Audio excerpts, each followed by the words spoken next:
করছি প্রত্যেকেই দয়া করে ছেলেরা বাবারা তোমার উপরে তুমি রহম করো। হাসি দিয়ে উড়াই দিও না। হাসি তোমার প্রত্যাশা, তোমার সমর্থনের আশায় আমি আসি না। আর এই কথা জরুরি মনে রাখো বাবা, আল্লাহর দিন গত 1450 বছর ধরে আছে, আগামীতেও থাকবে, আগামীতেও থাকবে। তোমার মতো আমার মতো ফালতু লোক ছাড়াও ইসলাম টিকবে। যেদিন নবীজি মক্কায় কালেমার দাওয়াত দিছেন, সেদিন আবু জেহেলকেও দাওয়াত দিছেন, আবু লাহাবকেও দাওয়াত দিছেন, আবার আবু বকর ওমরকেও দাওয়াত। কিন্তু আপনি দাওয়াত দেন সবাইকে, লোক নেব আমি, এজন্য আল্লাহ নিছেন আবু বকরকে, নেন নাই আবু জেহেলকে। আল্লাহ নিছেন ওমরকে, নেন নাই আবু লাহাবকে। তো আবু জেহেল আবু লাহাবের মতো এই নিকৃষ্ট বেঈমান ছাড়াও ইসলাম বিজয় হয়েছে। তাহলে তোমার মতো অপদার্থ চরিত্রহীন নারী ছবি আর এই বেঈমানের মতো চুল যারা রাখছো, তোর মতো কাপুরুষ ছাড়াও ইসলাম টিকবে বেটা। মনে রাখিস, তুই কোনো কামে লাগলি না আর কি, আল্লাহর দ্বীনের কামে লাগলা না আর কি। তুমি আকামলা এই বেডি চাই এই শেষ হইলা, তোমার জীবন চলে গেল এই বাতে মাসে আর পেশাব পায়খানা, এতটুকুই আর কি। ইসলাম বিজয় হবে, কালেমা বিজয় হবে, ইমানের বিজয় হবে, সারা পৃথিবীময় ইসলামের পতাকা উড়বে, কোনো সন্দেহ নাই। আল্লাহ রসুলের কথা মিথ্যা হয় না। নবীজি বলছে যদি শোনো যে কিয়ামতের আর একদিন বাকি, আল্লাহ নবী বলছে তখনও দাজ্জাল আসবে, তারপরেও মাহাদি আসবে এবং দাজ্জালের পতন হবে, আর মাহাদির নেতৃত্বে সারা পৃথিবীময় কালেমার পতাকা উড়বে।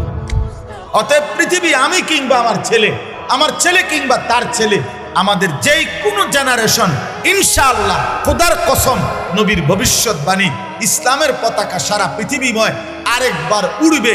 সারা পৃথিবীতে ইসলামের খেলাফত প্রতিষ্ঠিত হবে। এটা কোনো যুক্তিতেও যদি আপনার আমার বুঝে না আসে, কিন্তু নবীজি বলছেন এই কথার উপরে ভিত্তি করে ইয়াকিন, এটা হবেই হবে, হবেই হবে, হবেই হবে ইনশাআল্লাহ, কোনো সন্দেহ। যখন হইতে লাগে তখন মালিকে বুঝায় এমনে হয়, যখন বাগন লাগে তখন বাগবার সময় মানুষে বুঝে এ এমনে বাগছে হেলিকপ্টার দিয়ে। এর আগে 10 মিনিট আগে, 5 মিনিট আগে এই বাংলাদেশের কোন সাংবাদিক, কোন বুদ্ধিজীবী, কোন আন্দোলনকারী কেউ আপনার সিদ্ধান্ত বা কোনো ভবিষ্যৎবাণী দিতে পারে নাই যে উনি বাগবে কেন। আল্লাহ বলছে আমি যখন বাগাইয়ে দিছি তখন সবাই দেখলা এই হেলিকপ্টারে বাগে।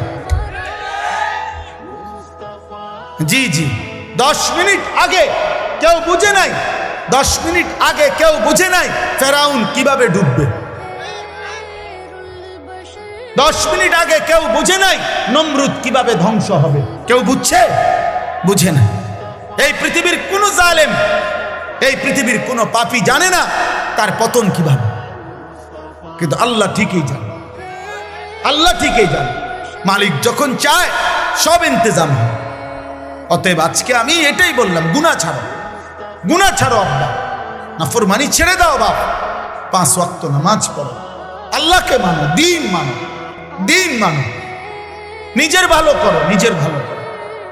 তোমরা অনেক ছেলে এখানে, তোমাদেরকে বললাম বাবা নষ্ট হইও না, চরিত্রহীন হইও না রে বাপ, লম্পট হইও না, পাপী চরিত্রহীন লম্পট।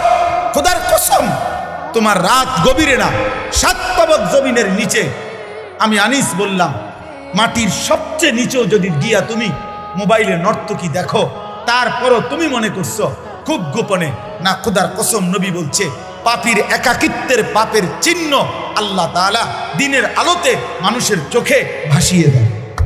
মানুষ চেহারা দেখলেই বুঝে, মানুষ চোখ দেখেই বলে দেয় তারে দেখতে মনে হয় ফুট্টাখোর, তারে দেখতে মনে হয় বাবাখোর, তারে দেখতে মনে হয় গাঁজাখোর, তারে দেখতে মনে হয় 6 নম্বর 2 নম্বর। তার চেহারা দেখতেই বোঝা যায় তে অসৎ কোনো জায়গার থেকে আইছে, অথচ সে তোমার সাথে ছিল না, কিন্তু চোখ বলে দিছে। এটা আল্লাহর কুদরত, আল্লাহর কুদরত। মানুষ জুনায়েদ বাগদাদিকে ডাকাইত বলে না, ডাকাইতের জুনায়েদ বাগদাদি বলে না। মানুষ দিনের রাত বলে না, রাতকে দিন বলে না। অতএব আপনি আমি যেমন মানুষের কাছে চিহ্নিত হবেন তা, এটাই সত্য, এটাই সত্য। আমনে করবেন চুরি, মানুষে মনে করবো আমনে বাইজিৎ বস্তামি আয়ো, মানুষে ব্যাগ কল, মানুষে চিরা খায়, মানুষে ভাত খায় না। অতএব এটা আমি প্রত্যেককে বললাম, আমরা আজকে ইনশাআল্লাহ নিয়ত করি।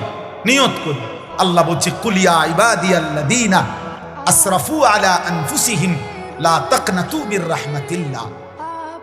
আল্লাহ বলছে বন্ধু আপনি বলে দেন, হে আমার বান্দারা, তোমাদের গুনাহ যত বেশি হোক, পাপ যত বেশি হোক, তোমরা আমার রহমত থেকে নিরাশ হইও না। আমি আল্লাহ ওয়াদা দিলাম, যথাযথ পন্থায় আমার কাছে আসলে আমি সমস্ত গুনাহ মাফ করে দেব। ইন্নাহু হুয়াল গফুরুর রহিম, আমি আল্লাহ ক্ষমাশীল, আমি দয়ালু। যথাযথ পন্থা কি? আল্লাহ বলেন মাফ নিতে হলে সব গুনাহ আমাকে দুইটা কাজ করতে হবে। ও আনিবু ইলা রাব্বিকুম, আল্লাহ বলেন 1 নম্বরে তুমি তওবা করো তোমার রবের নিকটে। তওবা করো মানে তুমি আগের গুনাহ ছেড়ে দাও, আর করবে না, ওয়াদা দাও, লজ্জিত হয়ে মাফ চাও।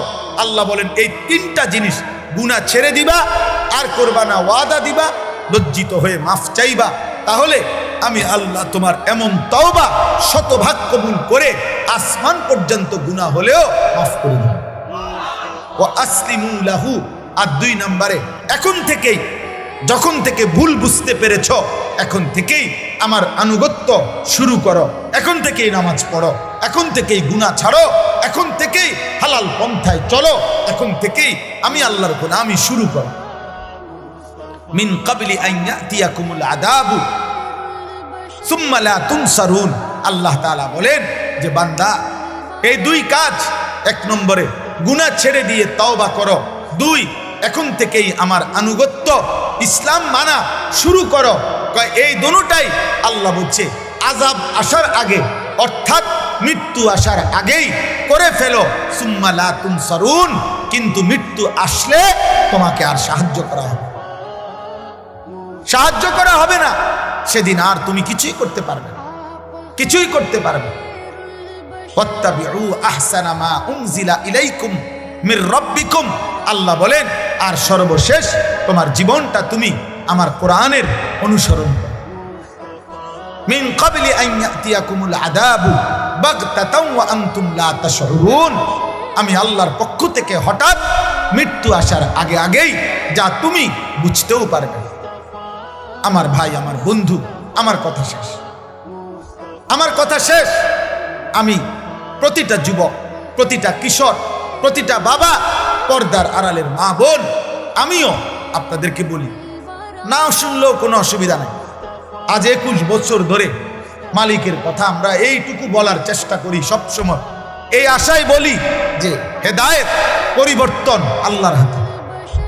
পৃথিবীর কোনো বক্তার হাতে পরিবর্তন নেই। পরিবর্তন কার হাতে? হেদায়েত কার হাতে? আল্লাহর হাতে। সর্বশ্রেষ্ঠ রাসূলের হাতেও হেদায়েত নেই, হেদায়েত আল্লাহর হাতে। বলে যাওয়া দায়ী, বলে যাওয়া। এই জন্য আমরা বলে যাই, আলহামদুলিল্লাহ আমরা আশাবাদী। প্রতিদিন বাংলাদেশে, এই আমার শেষ 2 মিনিটের কথা, প্রতিদিন বাংলাদেশে এখন দেশের হালাত অনেক ভালো। এটিকে ভালো যে প্রতি মুহূর্তে এখন যুবক, কিশোর, নওজোয়ান, এই নতুন প্রজন্ম ইসলামের দিকে ফিরছে। আলহামদুলিল্লাহ, এটা আমাদের জরিপ। আমরাও দেশের খোঁজ খবর রাখি। আমরা চাঁদের দেশে থাকি না, আমরা মঙ্গল গ্রহে থাকি না, আমরা এই দেশেই থাকি। আলহামদুলিল্লাহ, অসংখ্য অগণিত যুবক আমার জানা মতে, আলহামদুলিল্লাহ, যারা গুনাহ করতে করতে বিরক্ত হয়ে গেছে, এখন আর ভাল লাগে না, নতুন কিছু চাচ্ছে। এই নতুনটাই ইসলাম, নতুনটাই ইসলাম। বাংলাদেশের অগণিত ইউনিভার্সিটিতে বর্তমানে নওজোয়ান ছেলেরা আল্লাহর কথা, রাসূলের কথা, নবীর জীবনের কথা শুনে চোখের পানি ফেলে অঝরে কাঁদতেছে। এই সেদিন সারা পৃথিবী দেখছে, নর্থ সাউথ ইউনিভার্সিটির ছেলেরা রাসূলুল্লাহ সাল্লাল্লাহু আলাইহি সাল্লামের সিরাত জীবনের কথা শুনে হলে উপস্থিত মঞ্চে অঝরে বাচ্চার মতো কাঁদছে। ইউনিভার্সিটির ছেলেরা, বহু ইউনিভার্সিটির ছেলেরা আমার সাথেও যোগাযোগ করে যে আলহামদুলিল্লাহ হুজুর, আমরা আমাদের জায়গা থেকে দ্বীনের কাজ করছি, কোনো দল পার্টি বুঝি না, আল্লাহর দিকে ফিরছি।